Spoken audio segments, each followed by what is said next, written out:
Selamat pagi Bapak, selamat pagi teman-teman. Perkenalkan, nama lengkap saya Maria Teresa, kelas A semester 7, program mata kuliah Sosiologi Terapan. Jadi hari ini saya akan membahas buku pertama dalam mata kuliah Sosiologi Terapan. Buku ini lebih cenderung mengkaji tentang bagaimana peran seorang ibu dalam keluarga. Di dalam buku tersebut ada beberapa bagian penting yang akan dibahas hari ini. Bagian yang pertama menyangkut orientasi ibu untuk berkomunikasi. Seperti yang kita ketahui bersama bahwa keluarga inti atau nuklir famili terdiri dari ayah, ibu, dan anak. Yang mana ayah, ibu, dan anak mempunyai peranan masing-masing dalam keluarga itu sendiri. Keharmonisan sebuah keluarga sangat ditentukan oleh peran dari seorang istri atau ibu. Dalam hal ini, seorang anak akan bertumbuh dengan baik dan tidak melakukan penyimpangan. Itu perilaku yang dibentuk dari proses sosialisasi, di mana dalam proses sosialisasi kedua orang tua mempunyai peran penting untuk membentuk watak dan pribadi seorang anak. Dalam hal ini, komunikasi seorang ibu sangat diperlukan untuk keterbukaan antara ibu dan anak. Dalam bab yang pertama dibahas tentang perbedaan kelas sosial dalam konsepsasi penggunaan mainan. Jadi seperti yang kita ketahui bersama bahwa kelas sosial seseorang baik tinggi dan rendahnya mempengaruhi pola pikir dan perilaku seorang anak. Jadi di sini ketika proses sosialisasi berlangsung, seorang anak diberikan mainan yang notabene-nya kalau berasal dari kelas yang tinggi, otomatis dia akan diberikan mainan yang sesuai dengan kelas ia berasal, sehingga mainan itu merupakan identitas dari kelas di mana dia berasal, kelas sosial. Misalnya mainan yang mahal, otomatis itu berasal dari kelas sosial atas. Kemudian mainan yang biasa-biasa itu berasal dari kelas sosial bawah. Begitu pula dengan permainan yang dilakukan oleh seorang anak yang berasal dari desa dan seorang anak yang berasal dari kota, jelas akan terlihat perbedaan yang sangat signifikan, di mana seorang anak di kota lebih cenderung, apalagi berasal dari keluarga kelas sosial yang lebih tinggi, akan cenderung bermain di tempat-tempat bersih dan bermain di area-area hiburan yang agak elit seperti time zone, di mall-mall yang ada tempat bermainnya, war fun.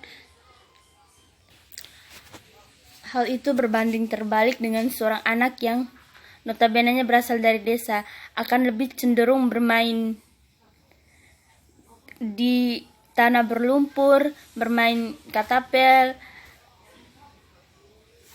bermain tali merdeka dan lain sebagainya, permainan yang masih lebih bersifat kelompok ketimbang individu.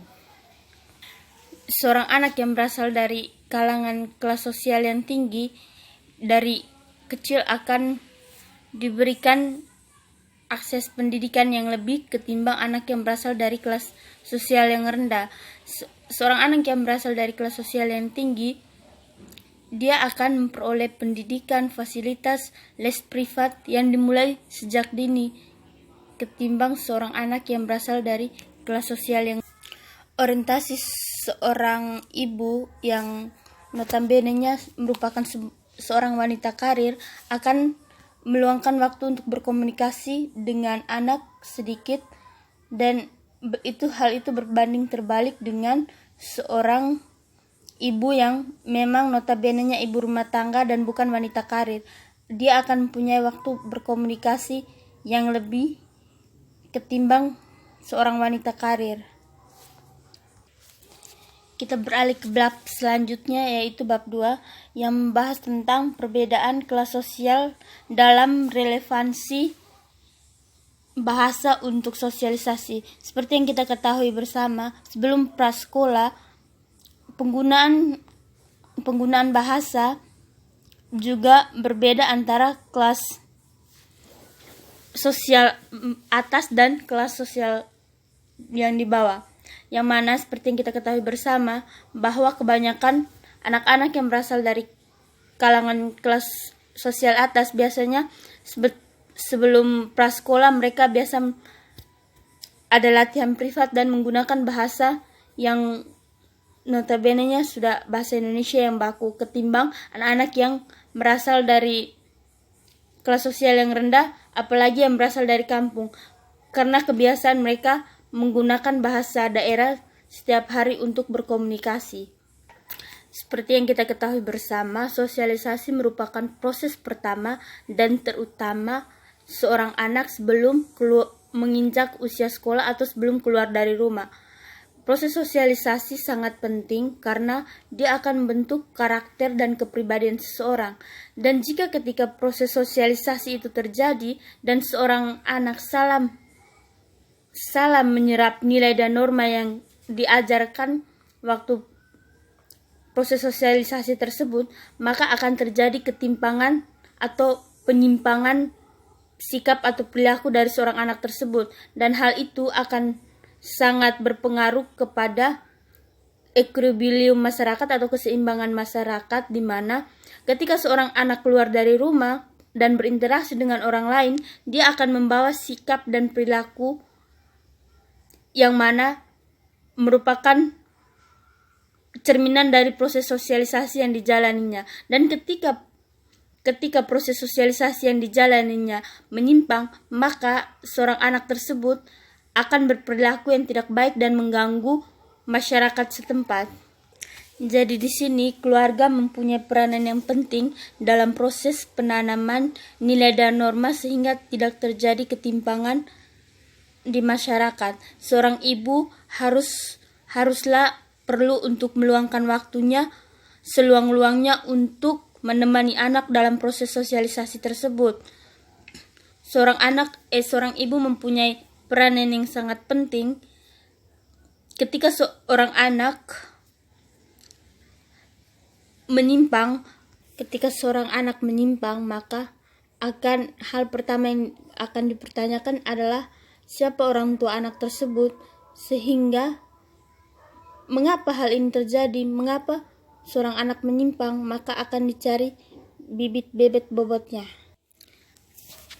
Hidup di masyarakat membuat seorang individu tidak bisa bergerak bebas, karena di dalam masyarakat tersebut terdapat nilai dan norma yang harus dipatuhi seorang anak atau seorang individu sebagai warga masyarakat. Ketika ia menyalahi aturan, maka akan terjadi sanksi atau penudingan terhadap individu tersebut.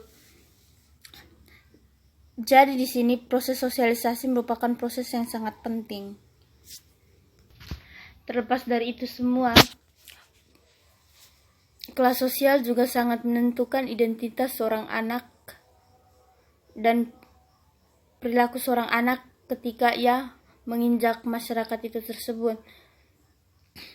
Jadi di sini sosiologi terapan berbicara tentang bagaimana solusi atau dari akar masalah, kemudian bagaimana cara penerapannya di tengah kehidupan masyarakat. Di sini kelas sosial juga mengontrol bagaimana perilaku atau bagaimana bahasa yang digunakan seorang individu di tengah masyarakat. Ketika seorang individu berada di tengah masyarakat, maka dia tidak akan bebas. Ada 3 komponen utama yang dapat dibedakan dalam diri individu. Yang pertama yaitu idealis, kemudian interpersonal dan tekstual. Idealis ini akan mempunyai 2 sisi, di mana seorang individu belajar dari pengalaman pengalaman dan logika, di mana seperti yang kita ketahui bersama, pengalaman itu lahir dari hari-hari sebelum yang dilewati yang dapat dijadikan pembelajaran untuk hari berikutnya. Pengalaman juga bisa didapatkan dari proses sosialisasi yang dilakukan seorang anak.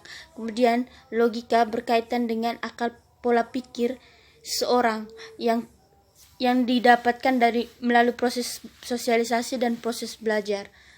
Sekian dan terima kasih.